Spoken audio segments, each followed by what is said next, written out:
नमस्कार। महाभारत के शांति पर्व में युधिष्ठिर जी भीष्म पितामह के पास जाकर अपने जीवन का सही उद्देश्य कैसे प्राप्त किया जाए और कैसे अच्छी तरह से राज्य का संचालन किया जाए उसके बारे में मार्गदर्शन लेते हैं।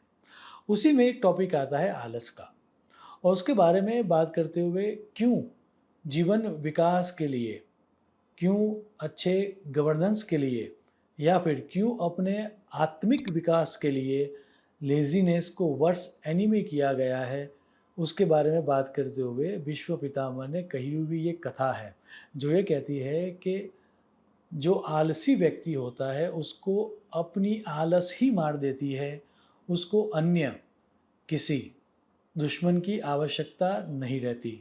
महाभारत की ये कथा सुनते हैं। एक आलसी ऊँट था। अब दैव योग से उसको अपने पूर्व जन्मों के बारे में ज्ञान प्राप्त हो जाता है।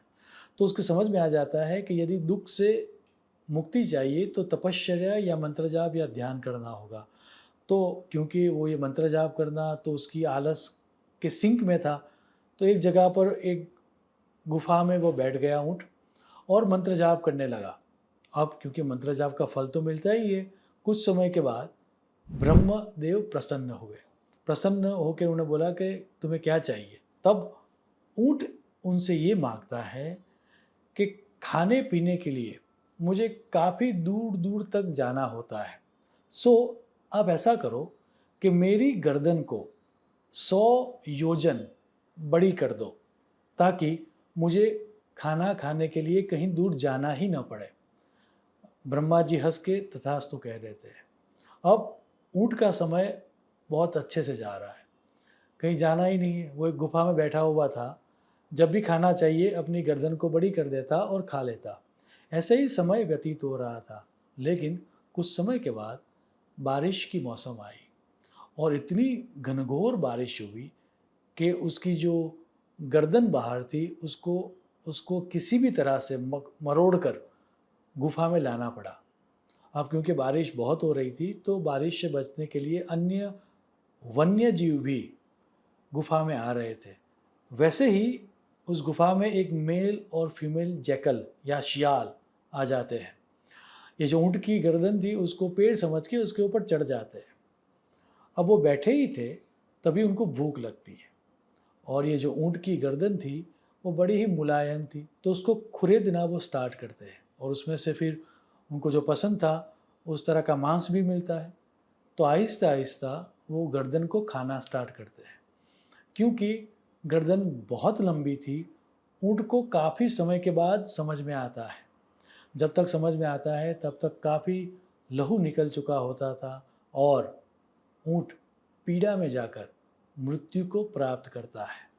इसी कथा के माध्यम से युधिष्ठिर को भीष्म पितामह ये कहते हैं कि यदि तुम्हें किसी भी क्षेत्र में सफलता चाहिए, वह क्षेत्र पर्सनल डेवलपमेंट का हो, राज्य के विस्तार का हो या अपने आध्यात्मिक विकास का हो, तुम्हें आलस का त्याग करना चाहिए।